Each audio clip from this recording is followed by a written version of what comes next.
I would now like to set the stage up for a roundtable discussion, which will be moderated by Mr. Ram Shenoy. And Ram, please welcome on board. Thank you very much for participating in here. I welcome all your panelists as well. And I hope you'll have a wonderful session and enjoy the rest of TSS. Thank you. On to Ram. Thank you, Dr. Balaji, and good morning, good afternoon, and good evening to our audience at the TIE Global Sustainability Summit, and welcome from TIE, Texas. And in this panel session, we're going to have a number of very good panelists to give their energy perspectives on sustainability. So my name's Ram Shenoy. I'm currently the president of TIE Houston, and let me introduce our panelists. Dan Pickering. Dan is founder and chief investment officer of Pickering Energy Partners, which is an institution that offers a range of financial services to the energy industry, such as managing client assets through different energy strategies in the public markets and private equity, and offering research insights into the energy sector. Jim Sledzik. Jim is managing director of Saudi Aramco Energy Ventures North America. I'm sure the audience knows that Saudi Aramco is the world's largest oil and gas producer. Jim is responsible for the North American team that manages corporate venture capital investments for Saudi Aramco. And then Amy Henry, as you already know, Amy is founder and CEO of Unique Ventures, which is a TIE Houston corporate sponsor. Unique Ventures is a global energy venture builder working with technology companies to commercialization across the entire energy value chain through an open innovation model that we'll hear a little bit more about from her. They work with entrepreneurs, energy companies, and have backing from industry players such as Equinor, Hess, Technip FMC, and Anadarko. Now, for the benefit of the audience, I just want to say a bit more about our panelists to show how they reflect a diverse range of perspectives across the energy industry, both conventional, but also alternative energy. Now, Dan has had a distinguished career in investment banking and financial services across the energy industry. He's much sought after in the US and international media for his insights in the energy sector. He speaks from the perspective of institutional and individual investors, both in oil and gas, as well as in renewables and other technologies playing in the energy transition. Jim started in the oil services sector, but he has subsequently spent many years in both private equity and venture capital in the energy sector, ultimately joining Saudi Aramco Energy Ventures. As such, what the audience can learn from him is the perspective of what a large existing energy producer is doing on sustainability, the opportunities in sustainability and decarbonization. And also he can speak to Saudi Aramco's ongoing investments in sustainability, traditional oil and gas, and in new technologies around the energy transition. Amy's background is in commerce, finance, and law. She started her career in energy with Royal Dutch Shell. And then after her career in oil and gas, she founded Unique to address gaps in what she saw in the technology commercialization and new ventures in the energy industry.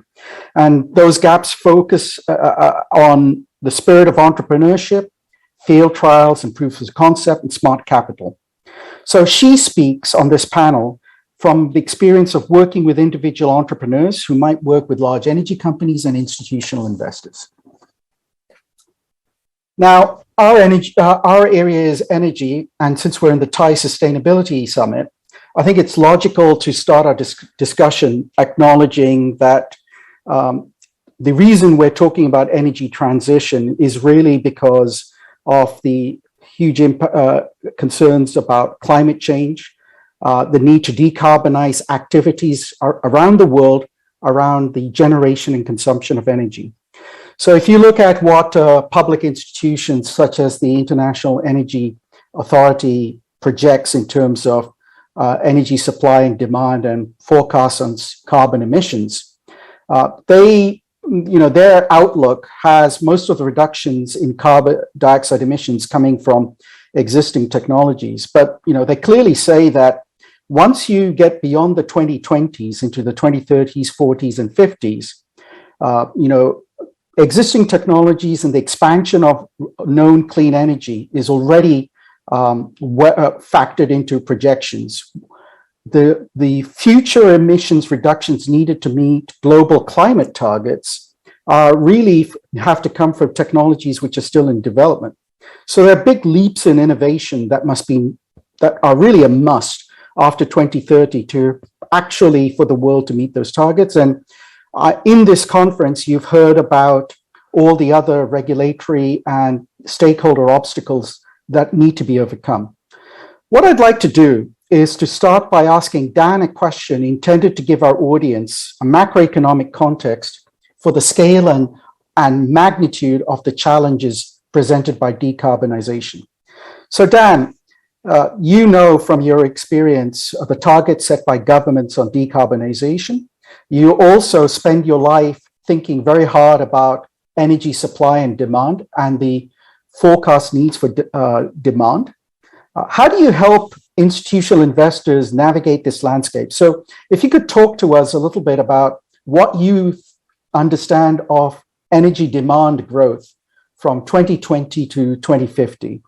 And in that context, the imperative that certain governments are now putting to eliminate hydrocarbons or to decarbonize, and the magnitude of that impact, in terms of mismatch between supply and demand. Let me stop there and just ask you to speak to what are fairly broad questions, and I invite you to take that in any direction you'd like. Sure, Ram. Thank you for that, and I appreciate the opportunity to speak to the group today. A couple overarching questions first, or comments first, which is, I think sustainability and decarbonization as it relates to energy companies, that is the correct way to think about it. And you asked, how are we talking with institutional investors? I think there are a couple of big picture points first. One is to help people understand that we're past the tipping point where decarbonization is no longer a discussion about should we, but it's going to happen, and therefore how are we going to accomplish it?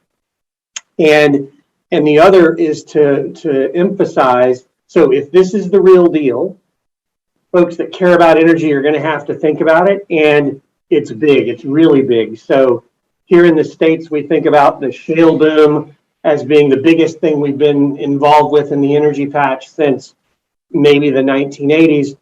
Decarbonization's bigger by multiples. So the global oil and gas business spent $900 billion in its biggest year in 2014, and about $350 billion of that was in the US.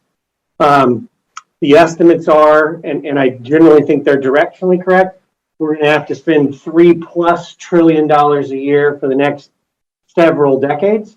And so what we're talking about is something that's 3 times bigger than the biggest year we had in oil and gas CapEx. So it's massive, and the sooner the traditional energy people accept that this is a big deal, the better. And everybody's going to have to figure out how they fit into this decarbonization process. What's it mean? I would encourage all of your audience just to get a grasp around this concept. The IEA, International Energy Agency, wrote a big paper called Net Zero 2050. And it's important because 70% of the globe's current CO2 emitters have signed up for a net zero by 2050 policy of some sort. And so the numbers are fairly staggering. We consume 100 million barrels a day of oil around the globe right now. Make it to net zero by 2050, that number needs to come down to something like 25 million barrels a day. Okay, so a 75% reduction in oil consumption to get to net zero 2050. I make that statement because I think that's very aspirational. I don't think it's particularly practical. And I think that is the push-pull that decarbonization is going to have for the next several decades, is that when we think about, and we're seeing it in Europe right now, so, and to some other parts around the world, When you push to net zero, we're finding out it's actually fairly volatile and fairly expensive because the baseload hydrocarbon move molecules around in dense form via coal or LNG or oil. There's stability in that, but there's carbon in that. And if we move to more renewable and de-emphasize those hydrocarbons, we've got the shot that we're going to have, like we're seeing in Europe, when you need it, or when inventories are low, or when you're not sure you're going to have gas and power, et cetera, prices can be crazy. And so I think we're getting a front row seat to the process, which is decarbonization started off as energy transition, meaning we're going to transition from what we're doing to what's in the future. That process, the faster you go, the potentially more volatile the transition is going to be. And so I try to encourage everyone to think about this as trading off cost and carbon, and the realities are what people wish would happen, that this would go fast and we could all drive electric cars and wind and solar and renewables would be all of our power. We can get there, but it's going to take a fair bit of time. And so for the next 5 or 10 years at least, it's an all of the above, not one or the other. How do you get to net zero? You grow solar and wind by 10 to 20x over 30 years. That's massive. Again, read this 29-page summary of the IEA Net Zero report, and you're going to get a feel for just some of the examples of what have to happen. So I'm in the camp that this is a process that's happening.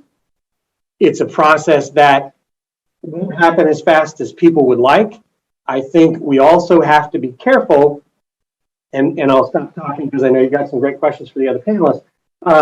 We're going to, just like the internet has become critical to how the world functions. 20 years ago, there was a massive internet bubble and a lot of capital poured in. It changed the way we did business, and now 20 years later, you can't live without the internet. This could not happen without the internet. Wasted a lot of capital in the internet bubble. I fear that one inevitability of the push to net zero and sustainability within the energy patch is that we're going to waste a lot of money here too. We don't know all of the best technologies yet. And so to get there, we're going to have to try a lot of different things. And some of those things aren't going to work. And that's okay if we can get down the path to the right answer. And so, folks like Jim and Amy are going to have to be, super focused on identifying the right things to do. I think that will emerge over the next 5 to 10 years. So we're going to have lots of zeros. We're going to have many new $100 billion valued companies because they're going to get the skeleton key for decarbonization and sustainability. And figuring out which is which seems pretty cloudy right now. And a lot of smart people are working on it, but it's going to take time. So it's big, it's important. We're going to need the energy patch, the conventional energy patch, for a long period of time while this transition happens. And a lot of capital is going to come in to identify these new technologies. And Exxons or the Chevrons of 30 years from now, maybe they're Exxon and Chevron, or maybe they're people we don't know yet. So we've got to keep our eyes open for these opportunities and who's going to be best at exploiting them. So I rambled a bunch there, but that's generally how I'm kind of trying to encapsulate the situation. Thank you, Dan. You made a number of excellent points, which I think I'll reserve for some follow-ups for you. And that was excellent context.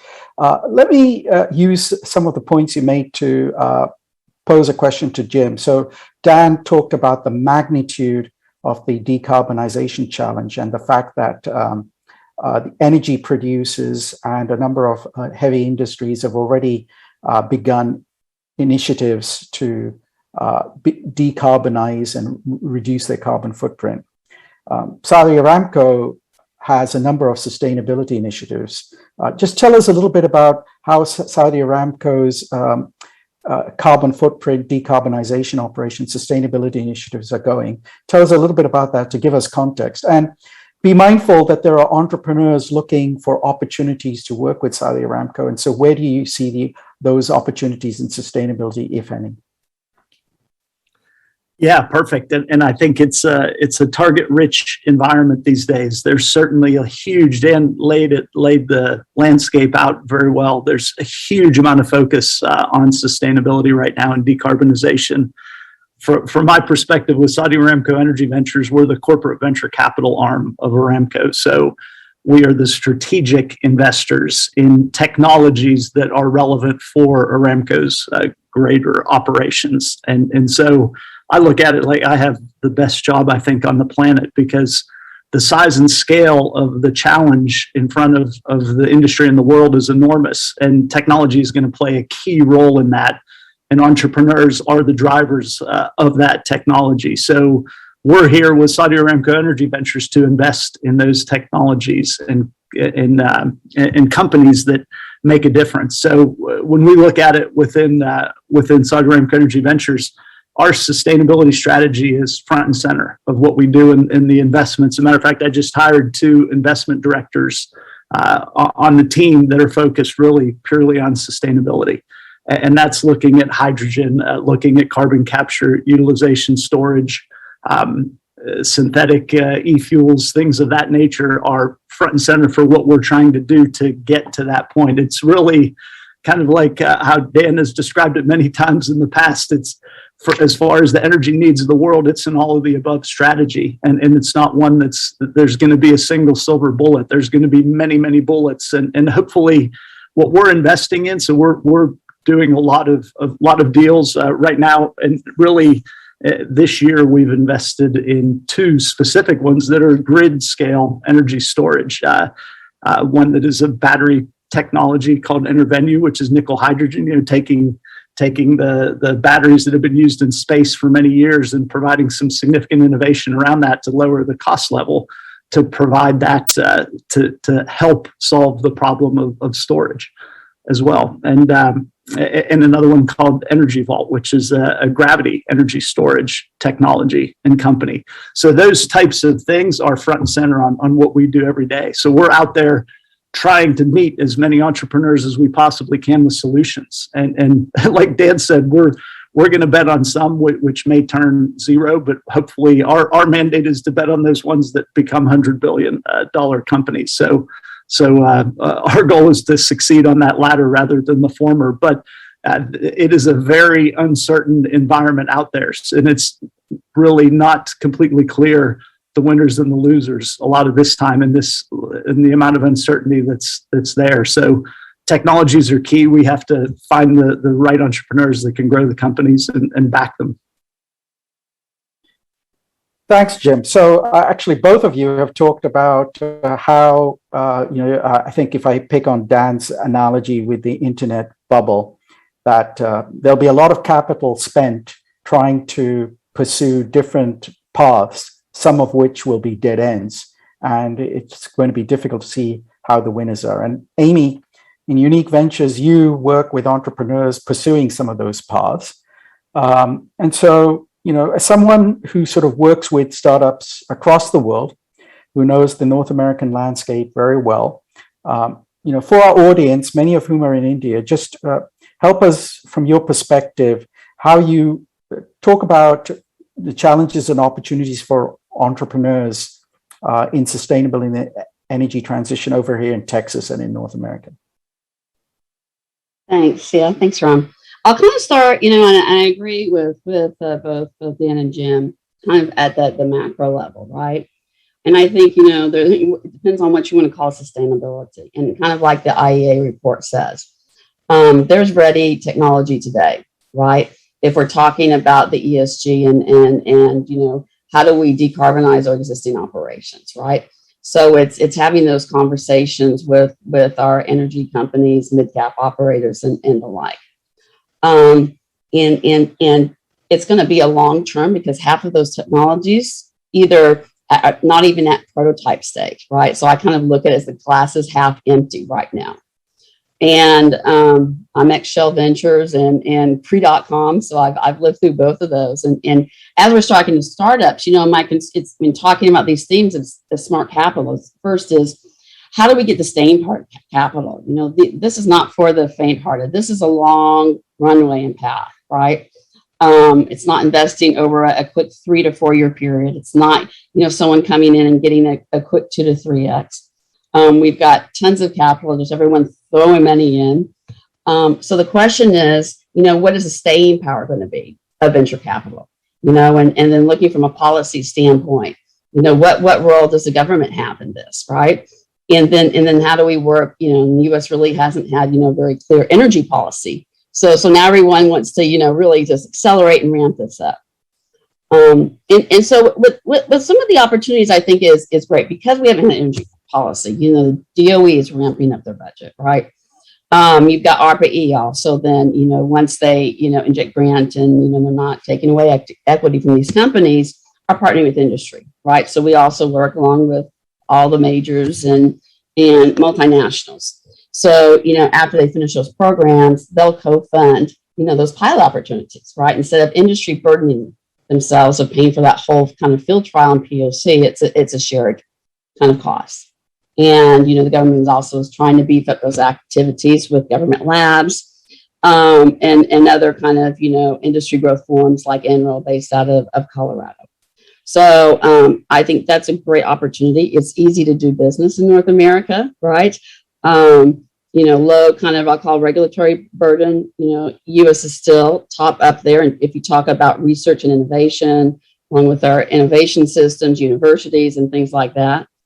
And there's my kind of, however, there's some really, really big challenges, right, for these startups. And I kind of, we were having to talk about it with the team the other day, and I also was with Shell when we started doing, taking technology out of the lab for unconventional. It was probably in the late 90s. Just think about drilling, right? First, you do verticals, then you do horizontals. And the way, unconventional play, it was, and a lot of people complain, how can you just go out there and just do rapid drilling and not use a lot of the science behind it? But it was like an experimentation process, right? You had to be agile, you had to be quick. Then all of a sudden, you had different thoughts on how many wells you're going to put on a pad. Then you came up to, multi-fracking, and you had zipper frac and all of those things. And the same thing's going to have to happen with these clean tech technologies, right? Where you're going to have to say, okay, listen, 70% is good enough. And I'm going to have to figure the rest as I go along. And some of this is going to be experimentation, right? So, we try to encourage companies, you got to have gains at each technology readiness level, right? A lot of this technology, they may be material science. They're going to figure out what is my secret sauce. And then they're going to end up having to partner, like who's going to provide the components and provide the overall system, which involves a lot of process engineering, right? And they're going to have to learn to test, pivot so many times to this, right? We talk about hydrogen. Now the thoughts are, okay, for hydrogen, ammonia is now the best carrier, right? And for a lot of companies working on this, that was not in that horizon in their game plan, right? The startups need a lot of help, right? And CVCs cannot carry the whole burden. You've got to get people like Unique. Our whole team is from the industry, and more people like us to work with these companies to help them kind of get across that hurdle, because a lot of these markets haven't been developed yet, right? That hasn't been done. None of them have really been, I'll call, trued up, scaled up commercially, right? They may be at a certain TRL, maybe it's a 4 to 5, but no one's really done a true full scale commercialization and then done that and taken that to multiple locations. So, and the struggle kind of that we have is, okay, if you talk a barrel of oil, 40% is going to gasoline. You've got all these other products are going to have to be replaced. And I've got this influx of capital coming in. It's like eye candy for the startups, and the valuations are going up. But then we're like, okay, I don't see from you what I need to see from you. And then my concern is some of that technology that we need for that transition, they're dropping off. We're seeing them drop off, right? Because of this. And the question I have is, we're going to need these technologies for that kind of, decreasing that carbon footprint, and they're not there, right? So these are some of the, philosophical questions that we have. Right? I'm sure Jim sees a lot of this too as well, right? Because he gets in the trenches, speaking to these companies. Yeah. Thanks, Amy. That's really, it's fairly clear that there's a common theme, a couple of common themes coming across here in terms of the challenges and the magnitude and the scale of the challenge that I'm going to come back and follow up on.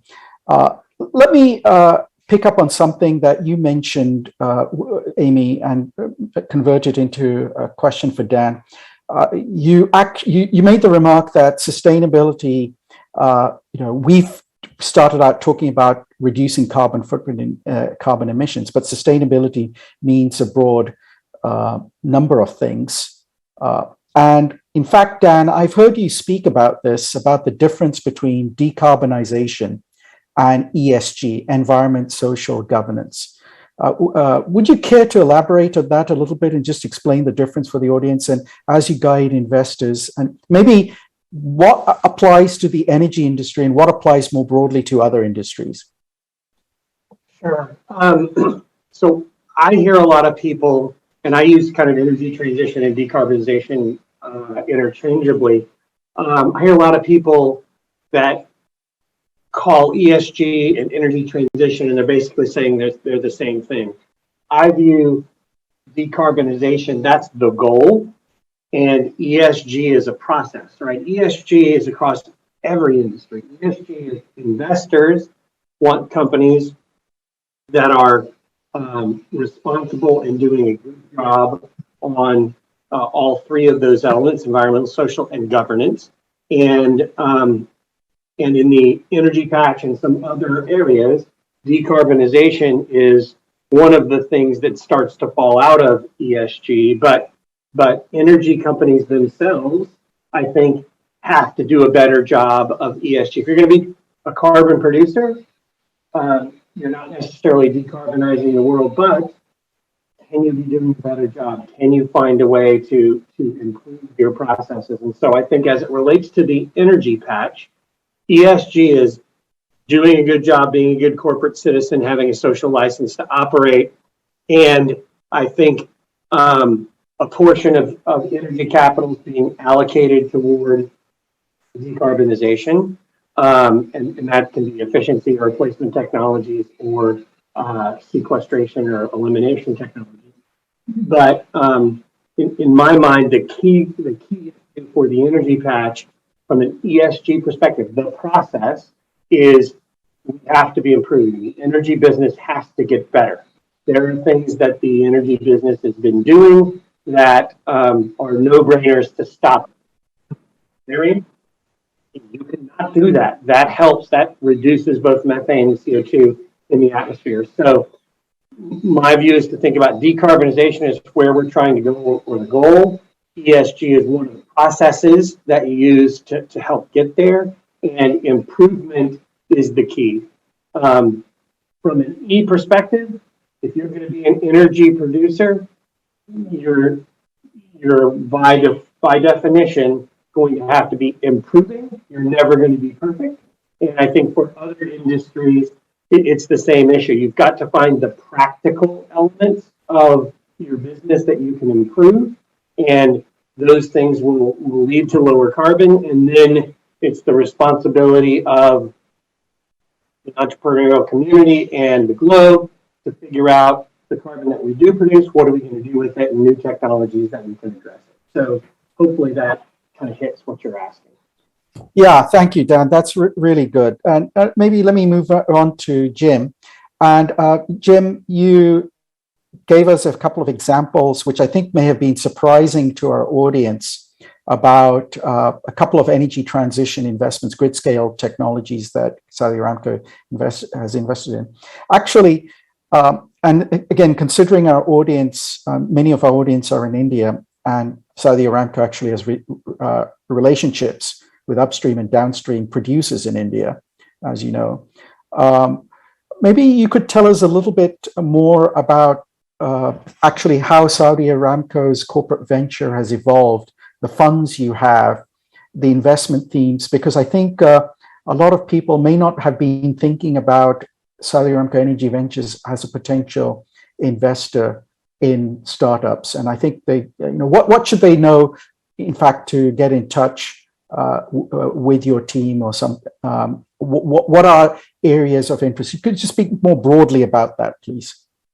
Yeah, absolutely. So Aramco started the corporate venture arm, Saudi Aramco Energy Ventures, back in 2013.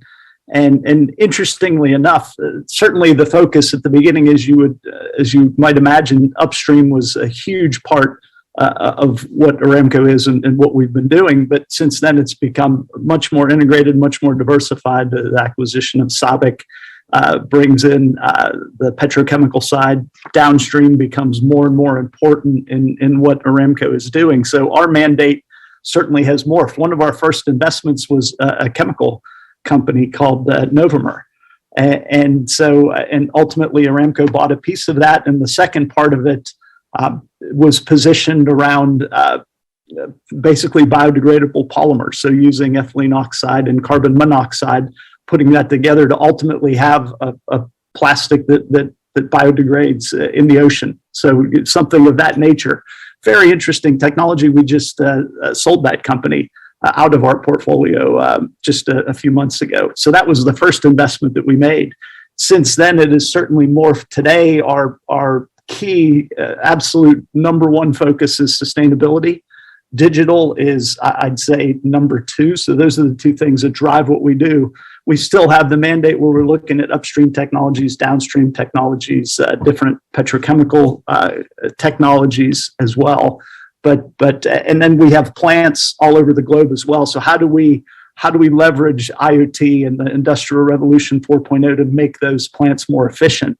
Our focus is for us. So we've invested over the last 2 to 3 years in cybersecurity companies, for example, and that's really OT and IT cybersecurity, because we have however many north of 100 plants around the globe. So they from an OT perspective, they have the potential to be attacked. So our mandate is quite broad. So we're doing things in sustainability. Digital covers cybersecurity, many other things to make our operations more efficient from a digital perspective. It's a little bit of the low-hanging fruit. And so we have a strategy to 2025 to really transform the digitization of Aramco. Thanks, Jim. Just one quick follow-on, because you mentioned digital and sustainability. And when you're evaluating companies, and Amy talked about the long runway for, shall I say, physical infrastructure. Oil and gas and energy is a physical infrastructure play. And digital, in terms of scaling up and time to market, has much shorter time lengths, maybe much less capital intensity as well, compared with physical infrastructure. So when you're balancing and you're doing this investment evaluations, how do you weigh those? Right? I mean, you see what I'm saying? I mean, it took the US 40 years or 50 years to get electrified. It takes half a century for something to diffuse across the world or something like that, right? And at the same time, you're looking at these low-hanging fruit where you have these unicorns that occur within the space of 2 or 3 years. I'm sure Saudi Aramco, maybe you want to tell us, you have a few in your portfolio, right? So maybe you want to speak to that a little bit too. Absolutely. I mean, it's a fantastic question. And it's so relevant for the industry today, because everybody wants the asset light, very much driven by quarterly results. And so it's a very short-term focus.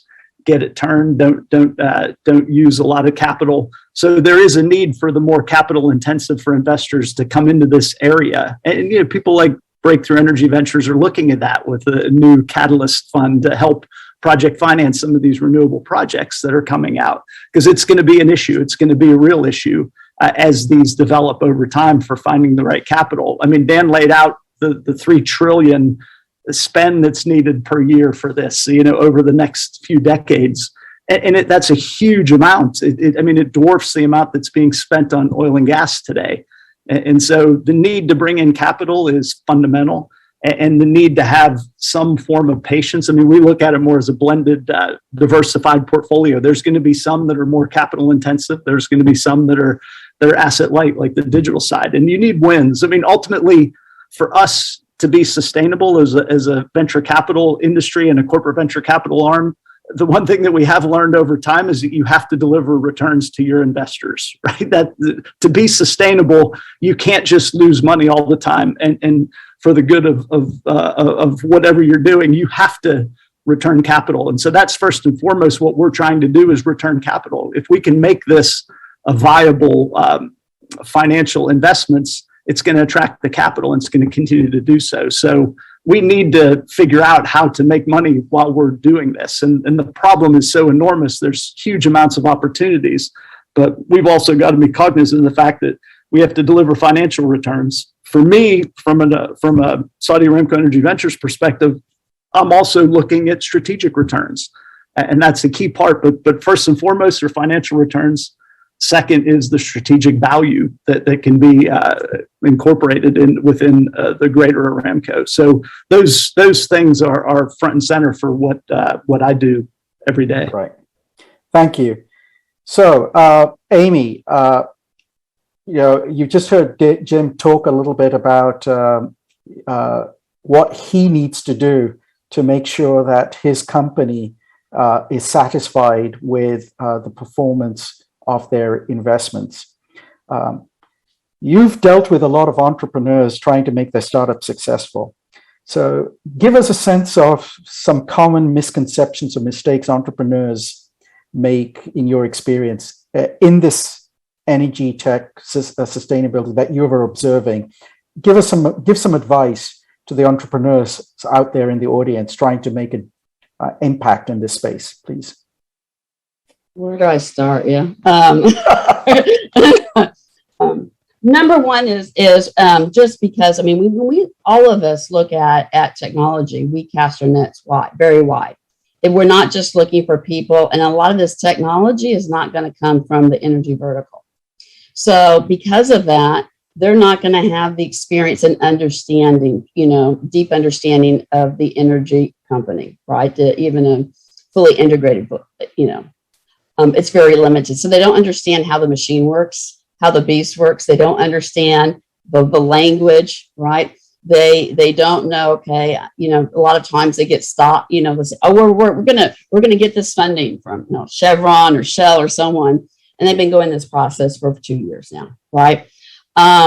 So understanding those decision makers, right? Who's a buyer in an organization, understanding their strategies and their priorities change regularly, constantly. So timing is everything. And sometimes it's just what it is. It's, you come in these situations, it's capital allocation, things just can swift overnight. And so that's why we say pivoting is so important, right? You cannot be rigid.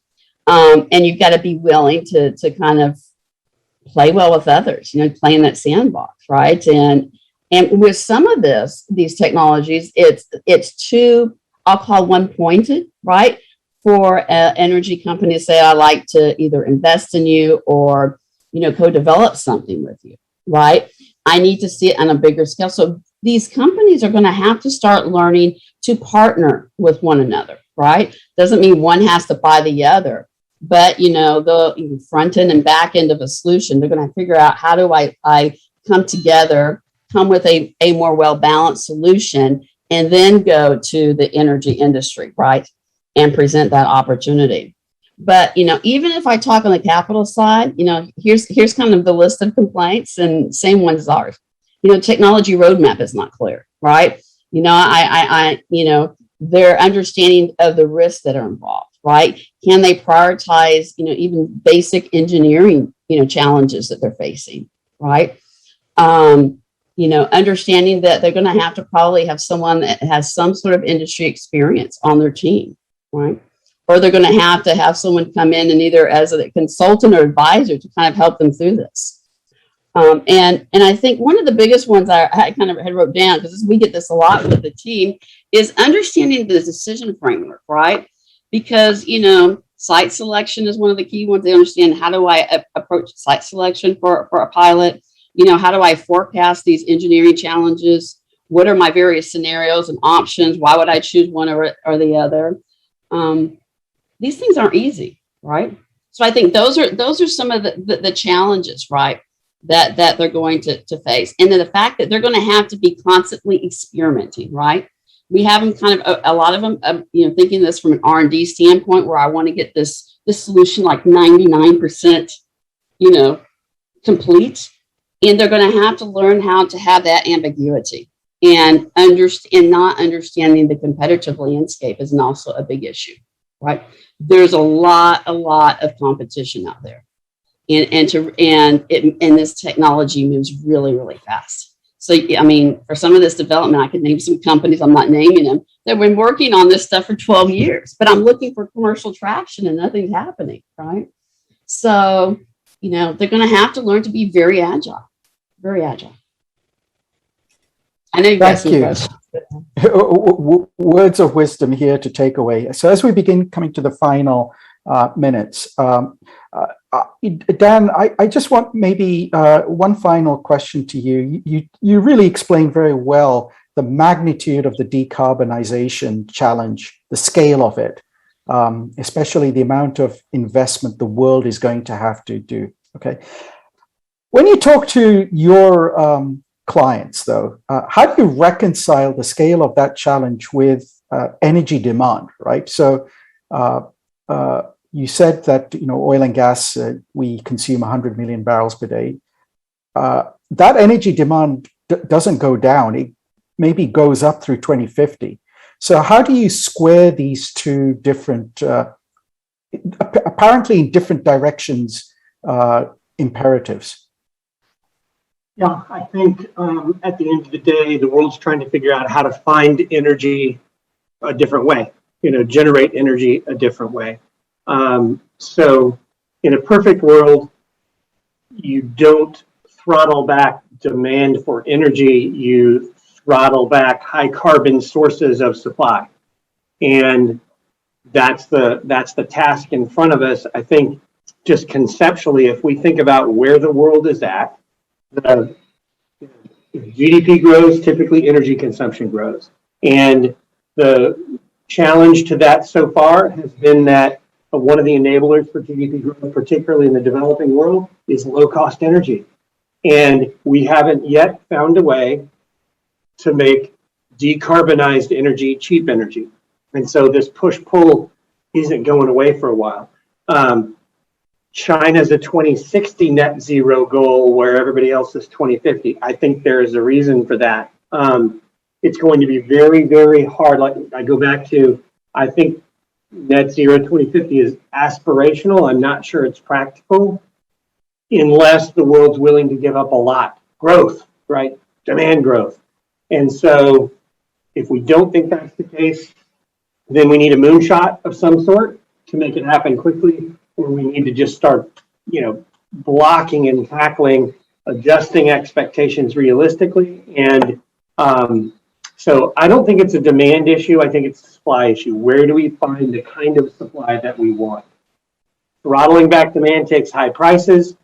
High prices create inflation and pain and all that sort of stuff, which nobody wants to endure, like we're seeing in Europe and around the globe right now. And so it's a really tricky problem, but I think it's more of a supply issue than it is a demand issue. We want it to be a supply issue, not a demand issue.